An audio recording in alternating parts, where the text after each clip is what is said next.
지난 시간에는 공관복음과 요한복음을 비교해 보았습니다. 공관복음과 요한복음에는 서로 겹치는 내용이 많지 않기 때문에 주로 어떤 내용이 어디에 담겨 있는지 또 어디에 담겨 있지 않은지에 초점을 두고 살펴보았습니다.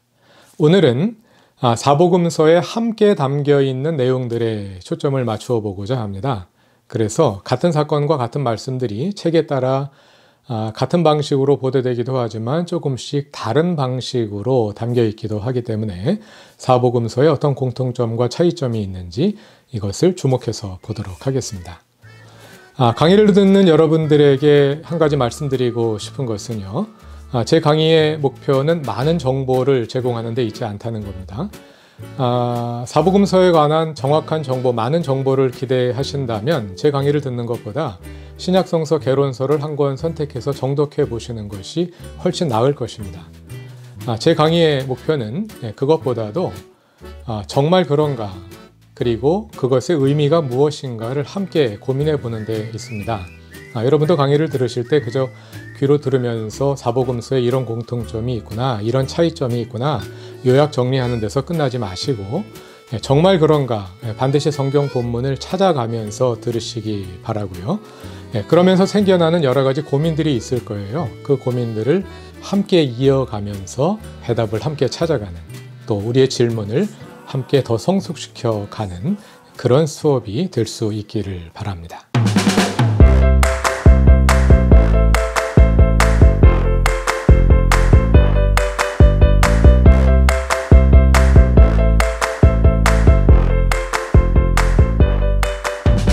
공관 3복음에 그리고 요한복음에 함께 보도되고 있는 사건들과 말씀들에는 차이점이 많을까요? 공통점이 많을까요?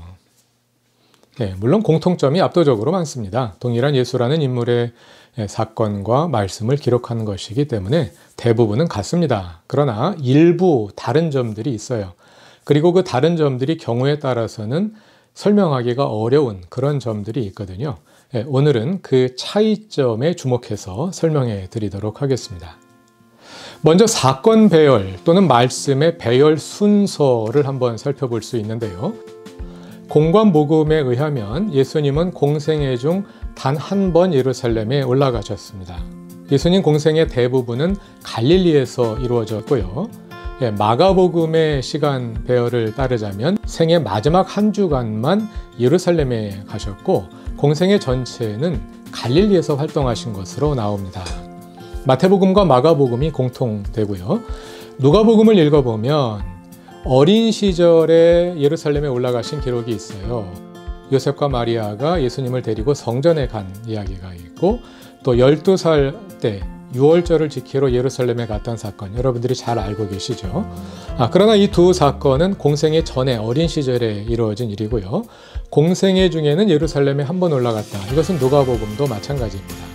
그런데 요한복음을 보면 공생애 중에 4번 예수께서 예루살렘에 올라가십니다. 2장에 한 번, 5장에 한 번, 7장에 한 번, 12장에 한 번 나옵니다.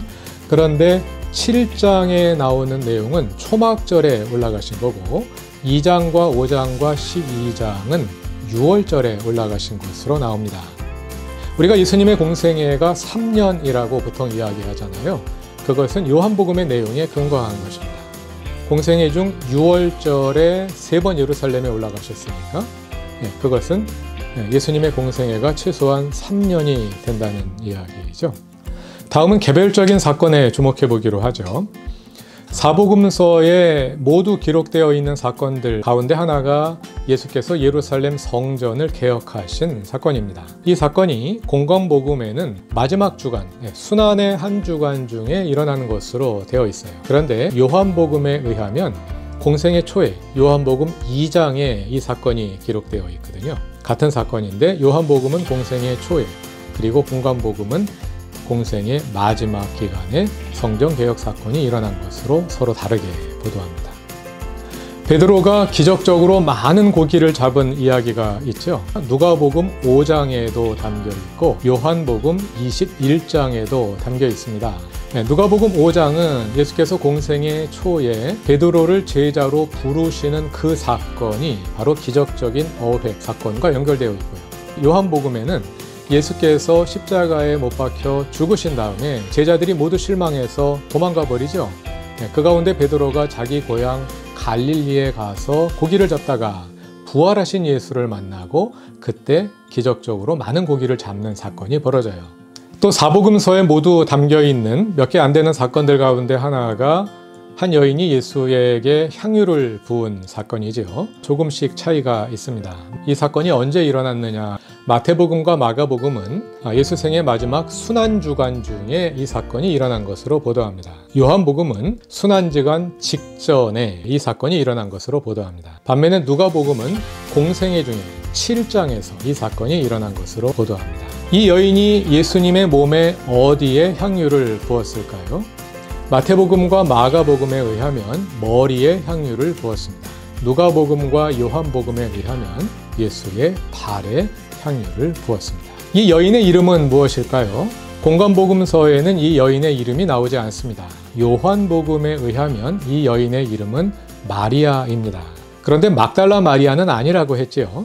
마르다의 자매 마리아입니다.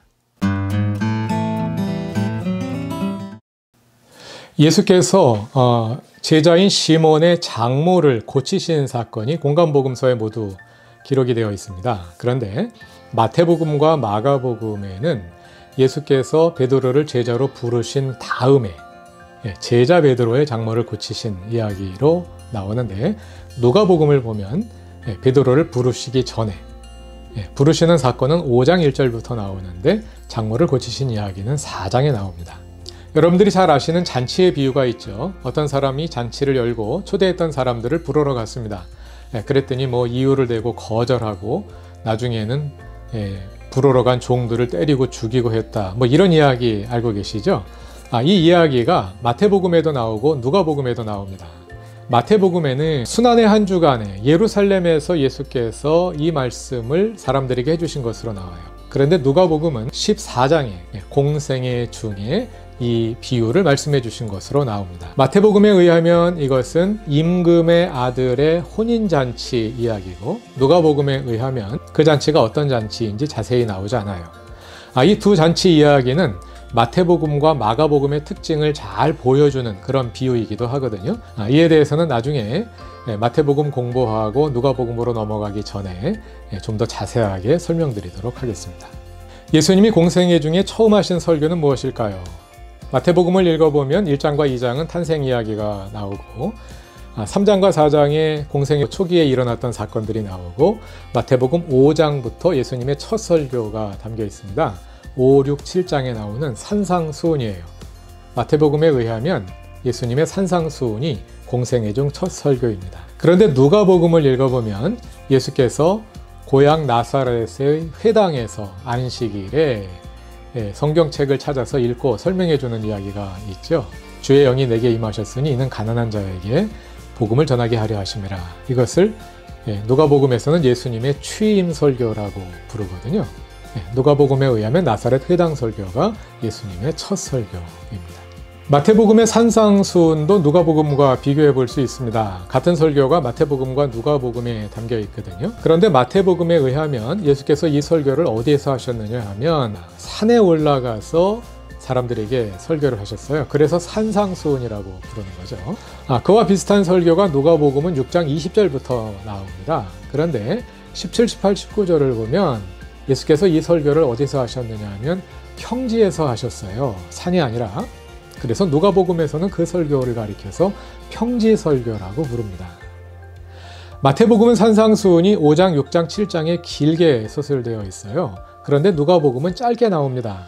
그리고 마태복음의 산상수훈에 포함되어 있는 다른 설교들이 누가복음은 그 평지 설교에 있지 않고 예수께서 다른 때에 다른 곳에서 설교하신 것으로 나옵니다. 많은 본문들이 함께 나오지만 예수께서 설교를 하신 그 자리와 시기가 다르게 서술되고 있는 거죠.